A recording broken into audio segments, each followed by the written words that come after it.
Traditionally in Node.js, the CommonJS syntax is being used to export and import code. And later on, this has been changed to ECMAScript Modules. And to understand these kind of things, let's see actually like what is a script and what is a module and what are CommonJS modules and what are ECMAScript modules. Now, this is the goal of my presentation for today. And I will just start it by giving an example of a script. So a script is very easy to understand. It's quite self-contained. It's just JavaScript code here in a file that is being executed, and there is nothing else, no import, no export, no special thing that could make this code reusable. That's why it's simply a script, and it becomes a module as soon as a module.exports statement is being added.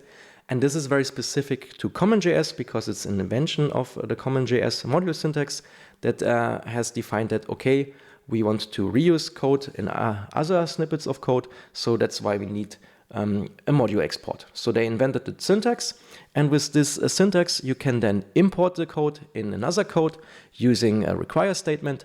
So here the require is also very specific to CommonJS, and it allows us to give it a path to a related file from which we can then like import code. I'm using a default import here, so I just import the main add export. I can name it any other way. I could also say const abc equals require, and in side-by-side view it will look like this. On the left I have the export, on the right I have the import. So this is the case for a default export and a default import.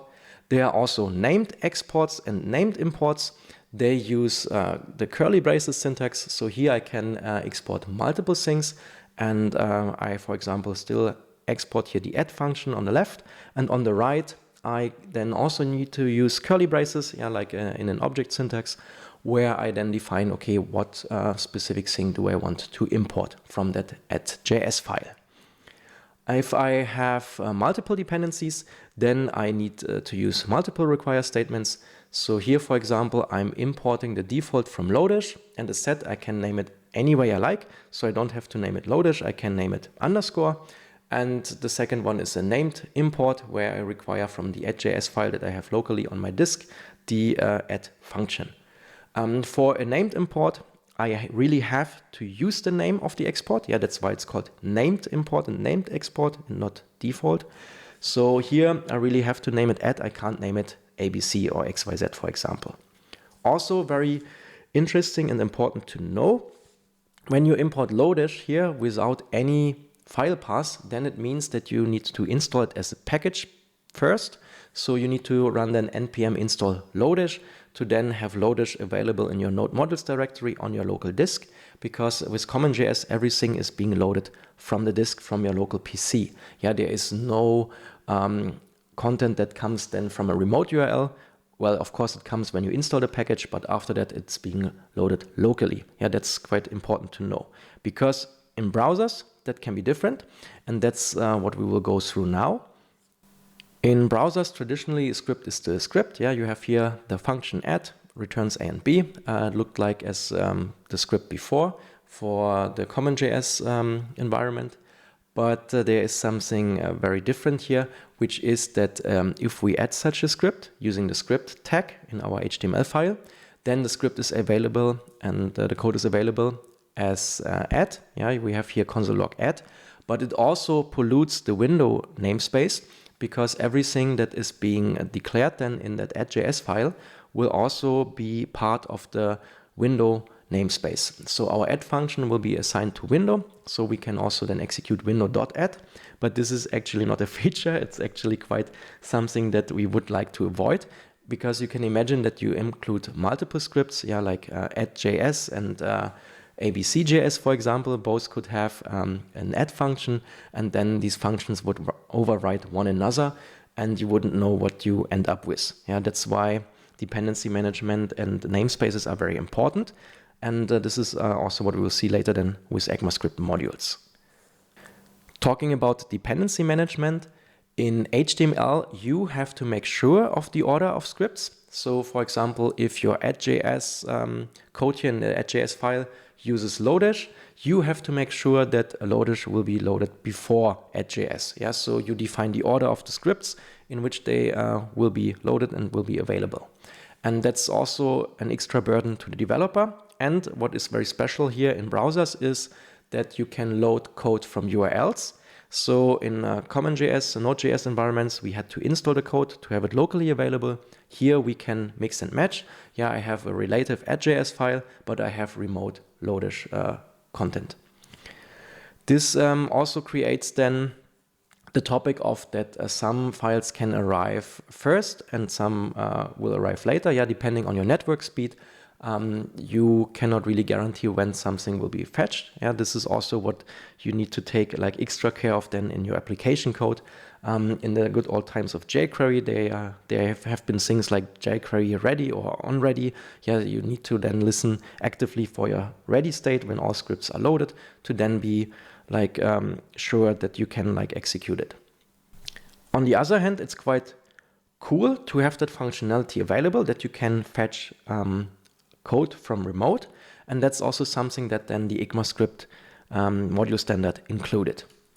ECMAScript modules are actually something that look at the best things of both worlds, what was doable in browsers, what was doable in backend environments like Node.js, and they then created a standard that gives you all of that in one. Yeah, so like ECMAScript modules, they bridge Node.js, browsers, and other runtimes like Dino, Bun, and so on.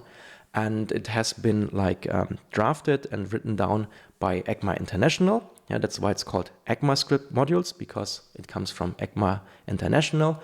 And the ECMAScript International group standardizes such things so that the industry then aligns on one common ground. Yeah, with ECMAScript modules, we will also have a different syntax. So instead of module.exports, we see the export keyword here, simply export. And here we also see a named export. Yeah, we see the curly braces again. This is how it will work in ECMAScript modules.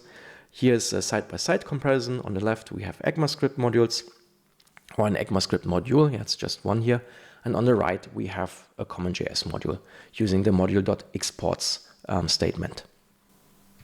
Similar comparison for imports. As stated, like ECMAScript modules also took into play that you could potentially load something from remote. So they also allow you to import from URLs. And in ECMAScript modules, you can, of course, have a default import that you can name any other way. So I'm importing Lodash and I name it underscore, but I can also use named imports and retrieve them from local files. What is also very cool is that ECMAScript modules now have extensions. They like force you to use extensions. So for example, from add.js, when you want to import from there, you really have to define the path here add.js. It's also the same in TypeScript then, which we'll see later. So when you have a TypeScript file using ECMAScript modules, even though you want to import local TypeScript code, you have to import it using the .js extension instead of the .ts extension. But don't worry, the TypeScript compiler will make that for you and will also help you to resolve that locally on your disk. In CommonJS, it wasn't possible, as we've seen, to load from URLs. So you would require Lodash only, or could only require it when it was previously being installed. So again, syntax changes. For the imports, instead of require, we will use this import from syntax in ECMAScript modules. What is then pretty cool is that we can use the code as is in browsers and in Node.js, for example. So here in a browser, if we define our script to be of type module, yeah, this is important, don't leave out type module. If we define our script to be of type module, then we can use this import from syntax from ECMAScript modules. Also, I've changed the address here of Lodash. Yeah, instead of using the CommonJS port of it, I'm using the ECMAScript export. That's why it says Lodash -es. Yeah, that's the ECMAScript version of Lodash. And then I'm using my add.js local file here. And what is then also very cool to see is that I have to use add to execute the add function, but I won't have a namespace pollution any longer. So window.add won't be possible with the ECMAScript module syntax because it's now encapsulated here in this named add import. So this is how it works in modern browsers. Yeah, quite easy. And let's look how we can use the same syntax in Node.js. To use it in Node.js, we have to define also a type. Yeah, let's go back one slide. Here we have script type module. Similar in Node.js, we use then type module in our package.json file to define that our whole application here uses ECMAScript modules. If we don't define the type, then CommonJS will be used. We can also explicitly set it to CommonJS, but if we don't define anything, it will by default use then CommonJS because that's the system that was there first. In Node.js, it will then look just as we've seen from our browser example. We can use the import from syntax, and we can then make use of our add.js function. We can also import Loadish if we've installed it first. So that doesn't change much. What is really important again is if you don't import something that you've installed in your Node modules directory, but that you reference relatively from your directory next to the file here, then please make sure that you have a file extension. Yeah, because usually in Node you could just say import add from add. You didn't have to write import add from add.js, but with ECMAScript modules, please do so. You can also mix and match. So if you want to use ECMAScript modules, but also some code you want to use CommonJS, then this is possible using some extra extensions. So what was being invented and implemented is the MJS extension for ECMAScript modules. Yeah, if you have, for example, a consumer MJS file, then everything in here is being treated as an ECMAScript module, and you have to use the ECMAScript module syntax. If you use the CJS extension, everything will be treated as CommonJS, and you have to use the CommonJS syntax, which is then require and module exports. Yeah, so this is how these things work. This is an alternative to specifying the type. If you specify the type in your package.json file, everything will be loaded as set by this type. If you want to individually have it on a file-to-file base resolved, then please use the extensions like CJS or MJS. It will also be possible in Node.js to import scripts from remote URLs, as we've seen in the browser example. But as of Node.js version 16, it's experimental. So if you really want to make use of it now in, let's say, Node.js version 20, don't forget to use the experimental network imports flag. When you set it, then you can actually also import Loadish from a URL. Yeah, I'm using here also the Loadish ECMAScript bundle. And I then, when I run the code, put the -- experimental network imports flag to make sure that this will be executed. Pretty cool, huh? Now let's check how it works with TypeScript. In TypeScript, you need to modify your TS config, your TypeScript compiler config, to tell it which module resolution should be used. For CommonJS, you can say, hey, use the module resolution of Node and output code in a CommonJS syntax. Yeah, I splitted here the config in input and output. For example, for the code that you write, the input is in the source directory. The output, what will be compiled is in the this directory. The syntax that you are writing, that you input, is ES 2022 here in this example. What is being compiled and created then by the TypeScript compiler is also ECMAScript 2022, so that's the output. And for modules, what I import uses the Node module resolution, and what I output will then here follow CommonJS. Yeah, this is the traditional way of doing it. If we want to switch to ECMAScript modules, then we need to change the module resolution and module setting to Node 16. Don't get confused with Node 16. Yeah, you can also use Node 16 in a Node.js 20 environment. It just simply means use the module resolution that was being introduced with Node 16.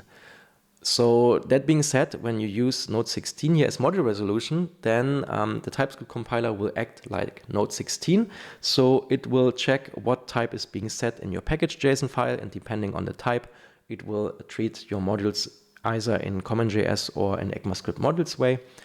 And it will also pay attention to the extensions. Yeah, if you use then a CJS or CTS in this example, then it will be CommonJS, and MJS or MTS respectively in TypeScript will then become your ECMAScript module syntax. For browsers, it's a bit differently. If you build code for browsers and you want to use the ECMAScript module syntax, then please set your module resolution to bundler, because you would usually have a bundler that then packages everything together like Webpack, and then gives you the JavaScript code for your browser.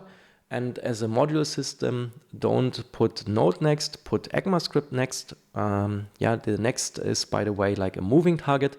So these things can evolve. Yeah, there can be module ES 2020, but also ESNext. ESNext is always the latest and greatest that you can then use to have the latest features specified by the spec. If you want to have something very sustainable and solid and safe, then don't use the next targets. Yeah, use something else like ES 2020 or like Node 16. And here the TypeScript lang.org page also references what you should use when.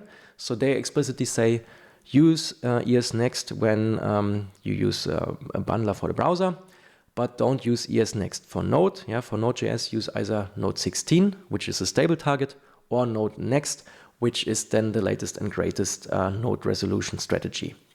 For NodeNext, for example, you can then set it if you want to use import assertions, which later on have been turned into import attributes. So if you have the need for such bleeding edge features, yeah, use NodeNext. But the TypeScript compiler will also tell you that.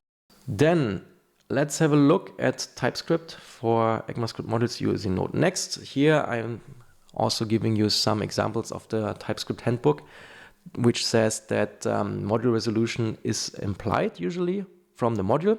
So instead of setting module and module resolution to NodeNext, you can simply just set the module to NodeNext, and the module resolution will implicitly become NodeNext. Yeah, same with other targets here. So that is then good for you to know in case you're missing an attribute and you're wondering what is the module resolution. Yeah, they can be implied. Here I'm giving you an example how to use import attributes.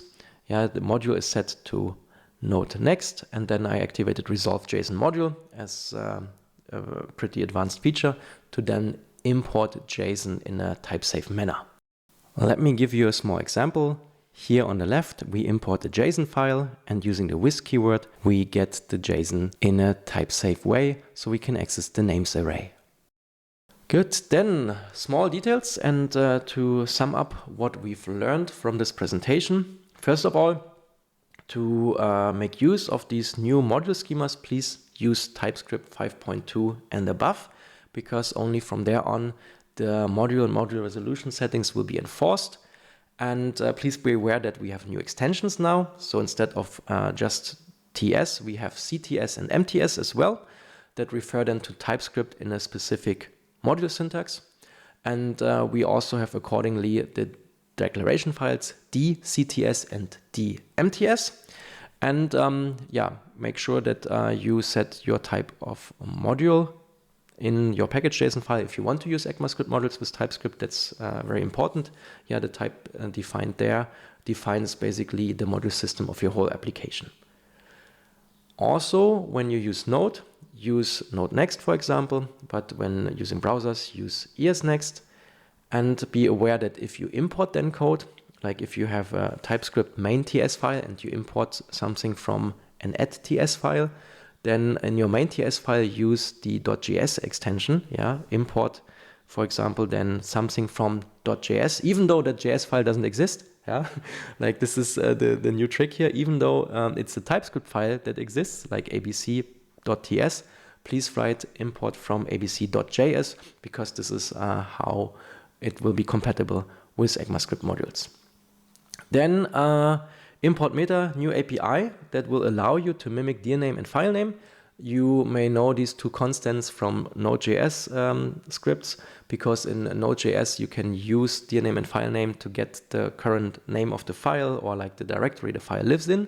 That's very nice if you build up some path structure. These two constants aren't available with ECMAScript modules, so you have to mimic them. I will show you in a bit how this can be done. And also make sure that your whole tool chain, your linters, your formatters, your testing tools, that these are also compatible with ECMAScript modules. Nowadays, the latest and greatest tools are. So for example, for TS Node, there's TS Node ESM. And for TS Jest, there are options like Use ESM that you can then activate to make this also then work with ECMAScript modules. Now let's check out the import.meta API. So with import.meta here being used, I can mimic something like file name and dir name. So if I'm having like ECMAScript module syntax here and module system in a Node.js application, then I can build myself a file name and dir name constant using this little trick here for your further reference. Let's look why ECMAScript is actually the future and why you shouldn't use CommonJS any longer. So first of all, it will make front-end code and back-end code look alike, because you will have one standard now of importing and exporting code for front-ends and back-ends. What you write for your Node.js application, you can now use probably and potentially in your browser application. And then you can also still use ECMAScript modules in ESM, just the way as you would use an ECMAScript module in ESM. There's no difference in how to import it. ESM also supports lazy loading, so you can defer the loading of a dependency. You can await an import, which is quite cool. You can also import then from URLs, as we have seen. So ECMAScript modules gives you a lot of flexibility. And what is also good to know in case you cannot update your CommonJS application is that CommonJS also can import ESM. It's a bit tricky though. It's not that you can just require it as you usually would. You really need to use an import call, which sometimes is also being called a dynamic import. So here, don't confuse it with the import statements. It's like its own function here, where you can then say, okay, I want to import from @mjs, which is an ESM file. I want to import from there in my CommonJS file, and then you can like await the import from this dependency and use it. That's a bit tricky though, but it's possible. It's the last resort in case you cannot fully transition to ECMAScript modules. But you should transition to ECMAScript modules because that's the module system of the future, and some big giants have already transitioned. For example, the TypeScript development team restructured its code base to use ECMAScript modules, and ECMAScript modules are also used along the way in Prettier. So from Prettier version 3 on, the team also uses ECMAScript modules for the code base of Prettier, and the Dino team even goes one step further. They wrote a blog post that CommonJS is hurting the JavaScript world, so they also state that ECMAScript modules is the future and that you should write ECMAScript modules sooner than late. So please don't sabotage the system and use ESM.